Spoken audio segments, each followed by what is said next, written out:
Mokili mokili moto, mokili makambo, mokili mutu pasi, mokili somo. Balobi tambola mokili omona makambo bandeko nanga. Na Congo na biso eyaka toujours na makambo. Congo na biso tovandaka kimia te. Congo na biso soki tovandi kimia ezalaka 2 jours 3 jours.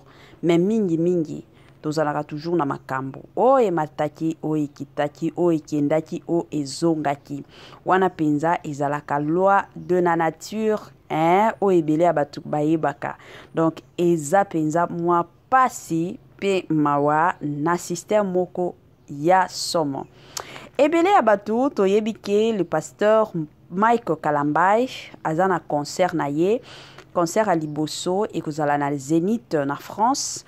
Concert à Mibale et kozala na stade de Martyrs et puis concert à Missatou et kozala na Côte d'Ivoire. Donc année oyo ba concert na pasteur Mike Kalambai.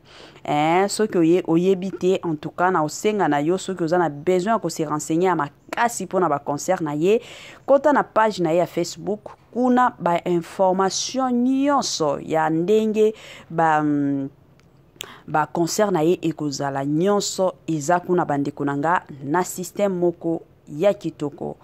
Bonjour, bonsoir et surtout bon après-midi, et cela ne dépendra qu'à l'heure à laquelle vous allez nous suivre.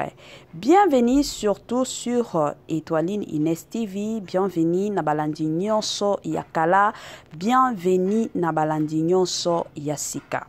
Lelo oyo na memeli bino pasteur Moïse Mbiye et pasteur Mike Kalambai plutôt. Lelo na memeli bino pasteur Mike Kalambai la famille kande na lobaka soki bomoni video ya sikekoti seke ya koloba eza soki ya koloba eza te la famille bokomona biso te pe tokoya te. Donc toyaka soki ya koloba eza ezalaka mwa bongo. Lelo na ye na pasteur Mike Kalambai parce que ya koloba eza soki ya koloba ezalaki te na lingaki nanga naya te. Voilà. Nini ezoleka makam nini esali keno lelo to ya kobeta bisolo to ya kosolola pona pasteur na biso Mike Kalambai. Avant to kota na mwa mozindo ya makam nyonso avant to solola bandeko nanga ekozala malamu mingi na ya kosensibiliser nanu batu nyonso. Toyebi ke chaque fois que émission ya sika ekotaka bato sika pe bakotaka. Yango na ye kosensibiliser bino. Si c'est la toute première fois ya kokota penza na chaîne na biso, chaîne moko kitoko, chaîne ya ba analyse somo, chaîne moko ya ba information pas possible. Je vous prierai surtout de vous abonner massivement. Abonnez-vous. Cliquez aussi sur la cloche de notification pour surtout recevoir les nouveautés de notre chaîne. Aimez la vidéo, la famille, commentez et partagez. Et kosa la biso oyo penza tolobaka na biso chaque jour, chaque minute et pourquoi pas chaque seconde tokos makasi. Bande konanga kande na lobaka ezalaka toujours malamu mingi soko zolandaka biso zala penza ya kovanda. Bisika nyonso zolandaka biso zwa penza kiti na yo vanda. Tango zo vanda kawana, tia mwa mai na yo pembeni, tia mwa jus na yo pembeni, tia mwa sucre na yo pembeni. Kote mosusu kandenge tokindaka, kote mosusu kandenge to salaka. Talela PR. Soke moni keno eza nango tongo na pete nyonso, na kiteko nyonso, na osenga na yo, kota olia petit déjeuner na yo. Soke moni keno eza nango midi, na pepele nyonso na osenga na yo kota olia repas préféré na yo. Soki pe omoni keno eza nango pokwa na kosenga na yo surtout kota olia soupe na yo na système moko kaka système ya oyo tolobilaka chaque jour, système ya oyo tobetelaka masolo chaque jour na système kaka ya kitoko mingi makasi. Lelo oyo toye na pasteur Mike Kalambai. Pasteur Mike Kalambai azamoko ya ba pasteur na biso ya République démocratique du Congo. Pasteur moko en tout cas mikolo yo Donc tokoki koloba ça fait déjà presque 4 ans oyo pasteur Mike Kalambai azwaka toujours bitumba moko eza public. Donc bitumba moko tomona ka batu mosusu aza musala nzambe ata soki azwi bitumba na ye mosusu eza ka na église, mosusu eza na famille, mosusu eza na quartier. Mais ya pasteur Mike Kalambai bitumba na ye eza presque na pays mobile. Mama Mae 2024 Gavker to Yelibino solution. Pour n'a pas problème ya trompe, fibrome, myome, kyste, règle abondante. Gavker to Zalina solution. Yo oyo kota ménopause atana 65 ans na Gavker oko simba mwana. Ebongo oyo etali fertilité masculine. Ma papa to bossani binoté, faiblesse sexuelle, éjaculation précoce, insuffisance des spermes, topé agrandissement de pénis. Bossa moi si et kimayo Kimobali etelemaka bien te awa yoka yango etelemi ebongo oyo etali loposo vergeture babengi nduta bouton tache acné Gavker ba produit ya solo teint uniforme na 5 jours ya pamba oteli talendenge bimi kitoko na feti tozali na gamme complet ya kopakola ya injection ya comprimé na ya suppositoire.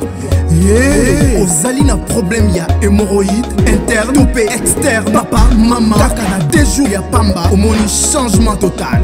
Pour la maladie ya tension diabète AVC topé obésité lobiko ezali perte de poids sans okota salle de sport kisi ya injection pe comprimé na Gavker bikalibela olingi okima suki pe mandefu ya pembe benga biso na lombango po awa tozali na solution moko durable ba produit na biso nyonso ezali 100% naturel pe esalemi na ba plante na ba industrie ya Angleterre pe Allemagne. Benga biso na numéro oyo plus 44 74 05 65 35 48. Gavker solution ya santé na yo.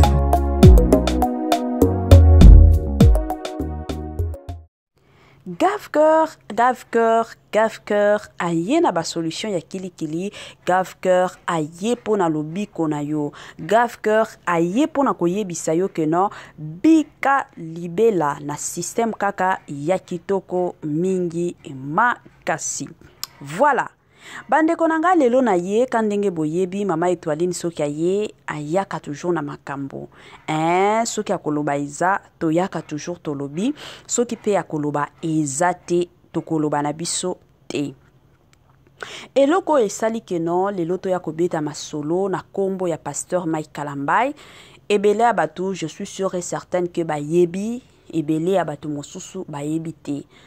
Batu mosusu ba omituna izaka penyel azongi to eza nini te mikolo yo penyel atiki nano pasteur Mike Kalambai ya atiki nano to pema na kote ya penyel to pema penza ya makasi oya bando luka azozwa ngoti donc to pemi pemza o to lobaka ko pema nde ko pema na kote ya penyel samba.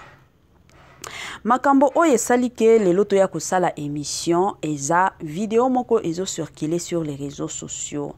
Na vidéo wana tomonaki c'était le pasteur Mike Kalambai to yaki komona pe musicien na biso na kombo ya Inosbi. Ebele ya batu toyebi Inosbi. Inosbi ayembaka na yo musique ya mokili. De l'autre côté, pasteur Mike Kalambai, il est le pasteur et puis ayembaka musique gospel. Alors, et yaki kosala keno na vidéo wana pasteur Mike Kalambai na Inosbi. Bamataki train avion moko. Je m'excuse. Bamataki avion moko bango nyonso mibale bazo kende France. Tango baye komata, shiko na kokita, bayaki ko se retrouver bango nyonso mibale. Tango baye ko se retrouver, bakomi na bango ko solola bazo seka. La famille to yo kapien to landa makambo yo bien. Bazo seka na bango, bazo seka bao sololaka, bao seka, bao tambulaka ensemble. Donc vidéo oyo penza bakangaki ezakaka vidéo oyo ya pasteur Mike Kalambai azotambolaka na Inosbi. Mais place o bakendaki mutu na mutu azwi nzela na ye video wana balakisaki yango te. Donc parti o balakisaki biso eza kaka tango le pasteur Mike Kalambai bazo sekaka na Inosbi.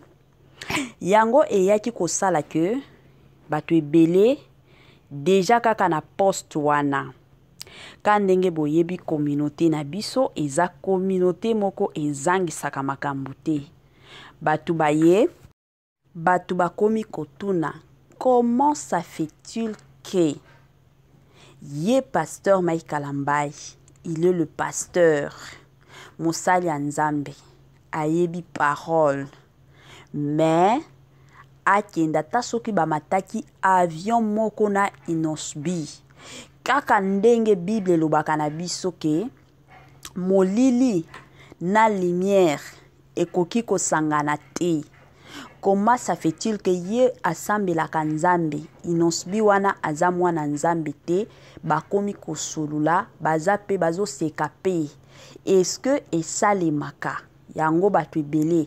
Il y avait même de ces personnes au bafinga le pasteur Mike Kalambai. Kande na yebisaka bino la famille nga musala nanga eyaka awa teke no pona koya kofinga te. Soki mutu afinga ki nga na koki jamais kozwa ba moya mutu wana na ya kosali lango émission jamais. Parce que de nature ata soki na répéter ma finga moto seke nga pe na fingi ezalaka bongo. Batu ebele bafinga le pasteur Mike Kalambai. Yango na ye epai na bino la famille. Comme toyebi ke chez Étoile Nines TV, eza chaîne na bana Nzambe, batu ebele bazalaka bana Nzambe. Yango na eko tuna bino. Kandenge tomona ki le pasteur Mike Kalambai na Inosbi. Est-ce que être un pasteur ezalaka interdit ya kosolola na ba oyo bayembaka ba musique ya mokili to ba musique profane? Kozala mwana Nzambe, cela veut dire que il faut eza toujours ya motu ya osala kibu ennemi na batu oyo bayembaka ba musique profane to batu oyo basambelaka te. Bandeko nanga ba commentaire na bino ekosala biso malamu mingi parce que makambo yo etiaka confusion na batu ebele.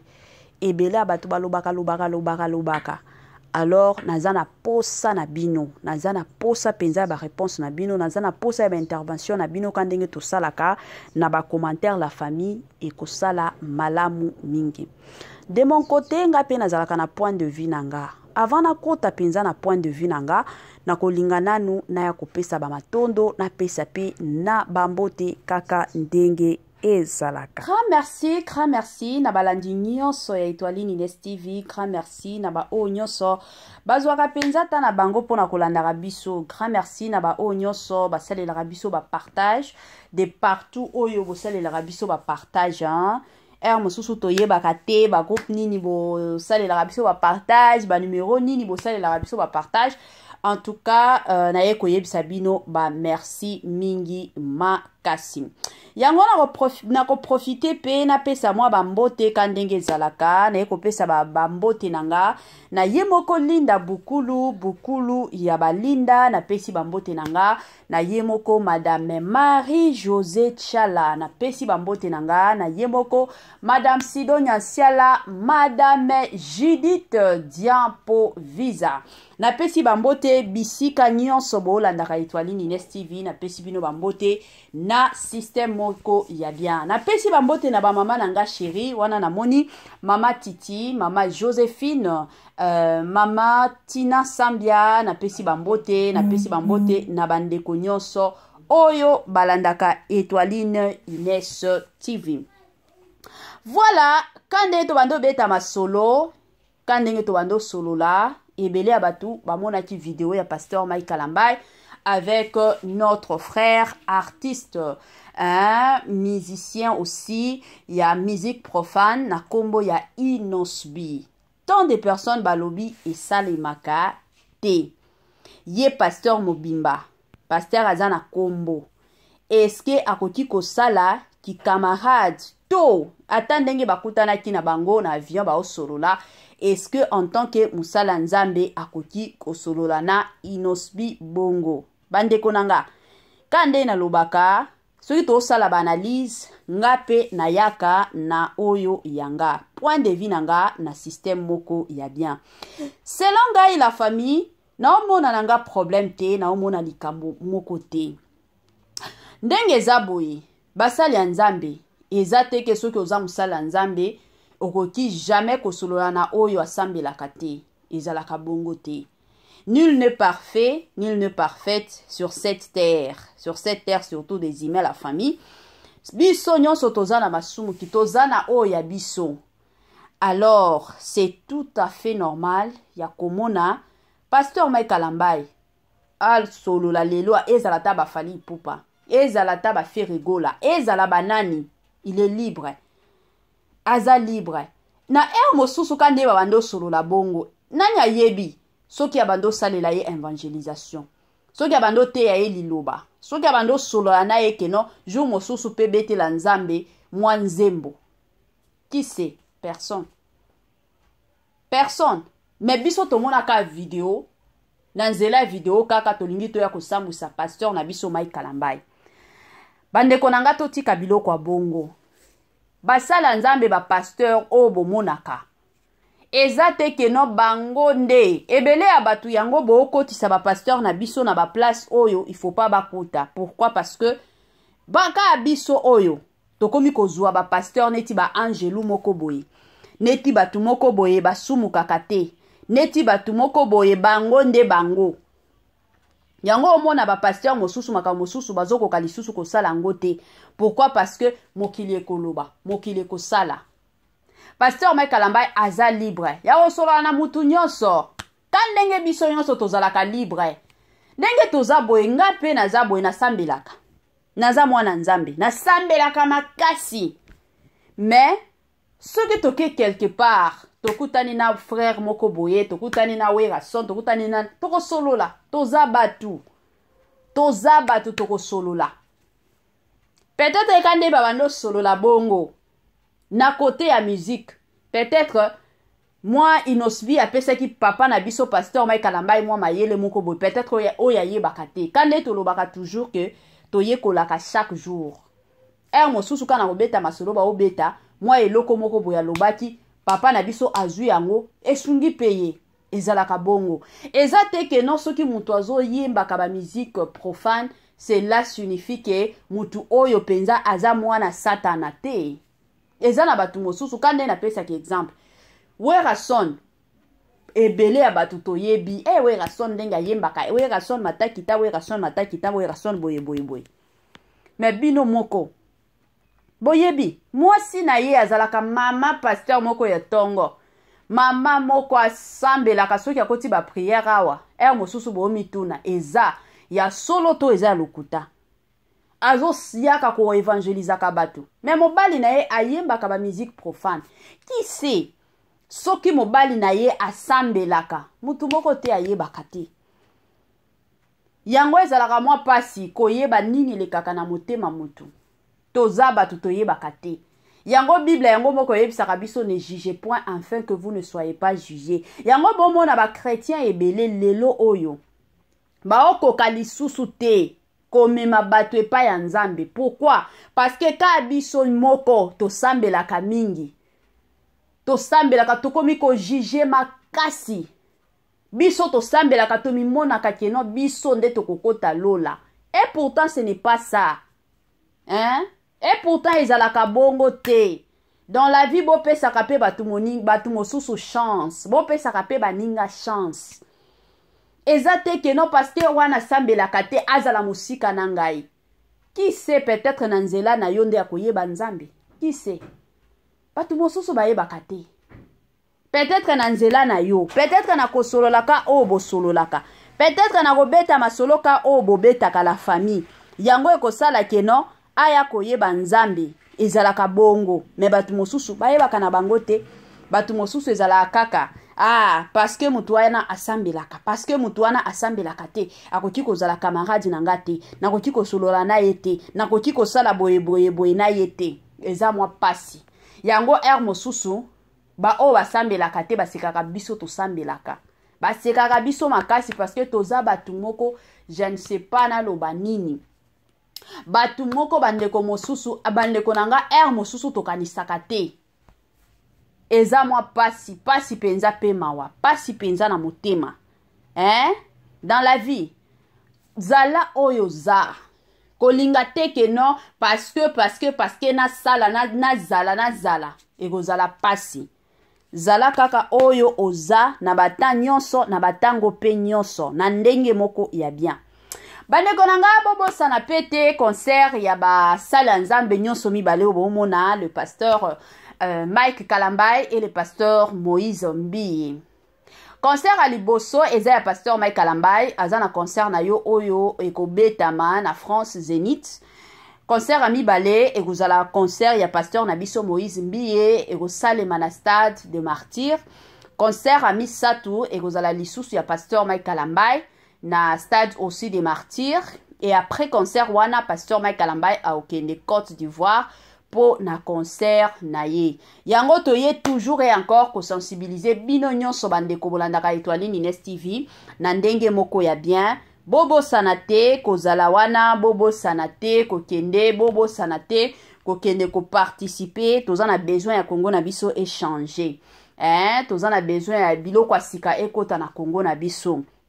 Siko biloko asika wana ekotaka na nzela ya koloba keno nzela moko oyo ekoya kosunga nzela moko ya prière nzela moko ya adoration nzela moko ya moto nde moto na système moko ya bien ya bien penza mingi makasi. La famille numéro nanga yango wana ezalaka nango affiché na ba écran na bino kandenge boyebi. Ceux qui ont besoin de publicité et les kaka na Étoile Nines TV en tout cas na kosenga na yo na pete nyonso komela biso solo na biso publicité na yo ekoleka na système moko ya bien parce que toyebi ke batu mosusu mosusu ba mituna kana osala nde nini numéro na biso yango wana affiché benga biso soki omoni ke obenga to yamba te en tout cas ekozala malamu mingi ekozala penza malamu mingi tikela biso message mosusu tozalaka na église mosusu toza na musala donc moi makambo ezalaka moi ebele yango mosusu bokoki ko benga biso tozo yamba na biso bino te na ndenge boko ya bien ezalaka bongo. La famille tango totiaka numéro ya téléphone te ke non pour que batu mosusu kandenge boyebi bo bando benga kapona kofinga totiaka numéro ya téléphone eza pona kosolola soki omoni ke peut-être na émission auto sala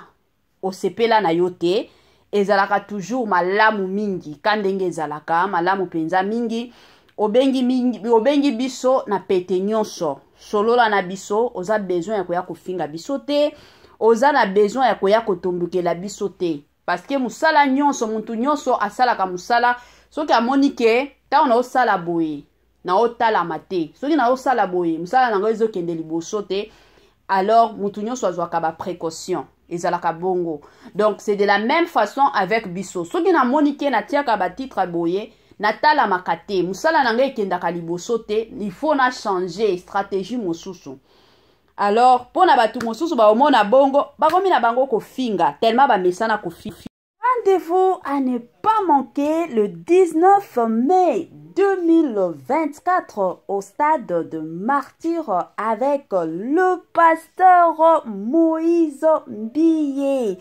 Bienvenue, welcome, karibu kwa wote. L'invitation est cordiale à tout le monde, la famille dans mutu nyonso openza azalaka na posa okota na mozindo ya prière. Rendez-vous le 19 la famille na stade de Martyrs avec le pasteur Moïse Mbi. Jour wana bandeko nanga, adoration sur adoration, louange sur louange. Jour wana batu oyo babelaka, batu oyo bakota ba jeune na ba jeune ba priya ba solution exactement. Jour à le 19 la famille et kozalande somo stade des Martyrs. Est-ce que vous êtes prêts? Est-ce que vous êtes prêtes? Wana toromona na kaka le 19 mai na stade de Martyrs avec le pasteur, le plus grand pasteur surtout de la République démocratique du Congo na stade de Martyrs.